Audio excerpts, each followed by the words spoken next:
Assalamualaikum warahmatullahi wabarakatuh. Apa khabar semua anak-anak murid Ustazah? Ustazah doakan semuanya dalam keadaan yang sihat, ceria dan semangat untuk belajar hari ini. Hari ini kita akan belajar subjek sirah mengenai nasab Nabi Muhammad sallallahu alaihi wasallam. Keturunan Nabi Muhammad sallallahu alaihi wasallam. Okey, nasab tu apa? Nasab itu adalah keturunan. Okey, murid-murid boleh tengok di dalam kotak yang berwarna merah di sebelah kanan ni. Okey, nama-nama di dalam kotak yang berwarna merah di sebelah kanan ini adalah nasab ataupun keturunan Nabi Muhammad sallallahu alaihi wasallam di sebelah bapa baginda. Okey, murid-murid boleh tengok di dalam kotak yang berwarna merah di sebelah kiri ini pula. Okey, nama-nama di dalam kotak yang berwarna merah di sebelah kiri ini pula adalah nasab Nabi Muhammad sallallahu alaihi wasallam di sebelah ibu baginda. Nasab Nabi Muhammad sallallahu alaihi wasallam di sebelah bapa dan juga di sebelah ibu baginda bermula daripada orang yang sama, iaitu hamba Allah yang bernama Kilab. Kilab mendapat anak yang bernama Qusay. Qusay mendapat anak yang bernama Abdul Manaf. Abdul Manaf mendapat anak yang bernama Hashim. Hashim mendapat anak yang bernama Abdul Muttalib. Abdul Muttalib mendapat anak yang bernama Abdullah. Kerana itulah namanya Abdullah bin Abdul Muttalib.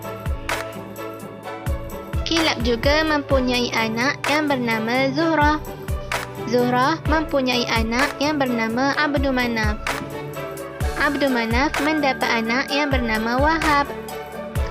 Wahab mendapat anak yang bernama Aminah. Kerana itulah nama panjangnya Aminah binti Wahab. Abdullah bin Abdul Muttalib berkahwin dengan Aminah binti Wahab, maka lahirlah Muhammad bin Abdullah, iaitu Nabi kita, utusan Allah yang terakhir. Kisah perkahwinan antara Abdullah dengan Aminah secara ringkas. Ketika Abdullah bin Abdul Muttalib berkahwin dengan Aminah binti Wahab, Abdullah ketika itu berusia 24 tahun.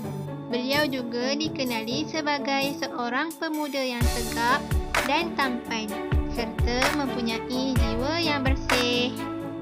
Aminah pula ketika itu dianggap gadis Quraisy yang paling mulia, nasab dan kedudukannya di kalangan Quraisy serta menjadi puteri dari pemimpin Bani Zuhrah. Hasil daripada perkahwinan mereka, maka lahirlah Nabi Muhammad sallallahu alaihi wasallam, utusan Allah yang terakhir. Abdul Manaf pada nasab Nabi Muhammad sallallahu alaihi wasallam di sebelah bapa baginda dengan Abdul Manaf pada nasab Nabi Muhammad sallallahu alaihi wasallam di sebelah ibu baginda adalah dua orang yang berbeza. Nama sahaja yang sama tetapi orang yang berbeza, ya murid-murid. Mari kita sama-sama membaca nota penghayatan ini.